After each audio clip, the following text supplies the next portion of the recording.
think one of the reasons we're so interested in having an inclusionary housing ordinance in Salem is it's an opportunity for us as a community to put our community values into policy by having a city law that says if you're going to do new development here, we really want to incorporate housing that meets the broad spectrum of the people who live here.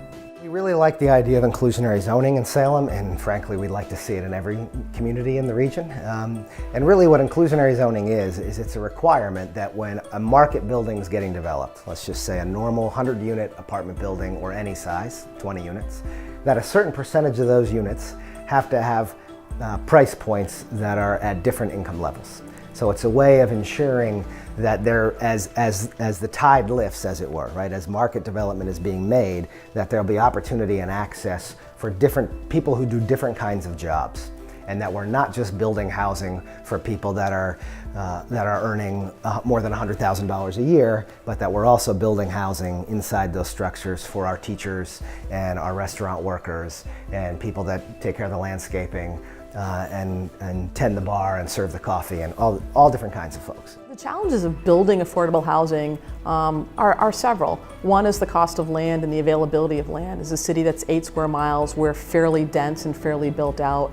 2 is the cost of construction. It's expensive to build housing. Anybody knows that if you're just trying to build a small addition on your own home.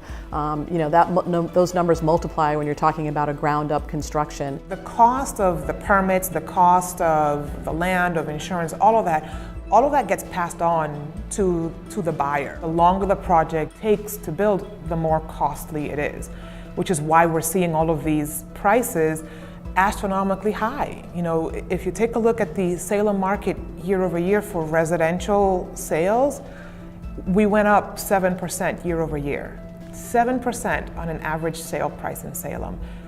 Wages don't even begin to skim that. Other than inclusionary zoning, the way that we can create affordable housing options would be to create accessory dwelling units. This is something that not every, but many buildings and homes can accommodate what we all think of as an in-law apartment. And those create wonderful options, not only for the proverbial elderly mother-in-law, but also for the 22-year-old who can't afford to rent a 1-bedroom apartment.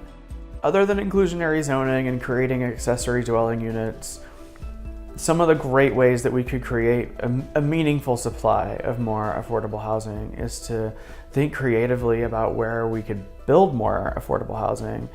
Where that has to start in any city that is serious about this is prioritizing municipally owned sites to create affordable housing. We have to say affordable housing is a critical priority for the community, and therefore we're going to prioritize that outcome as what we want on any one of those sites. Otherwise, affordable housing will never be created in any real way.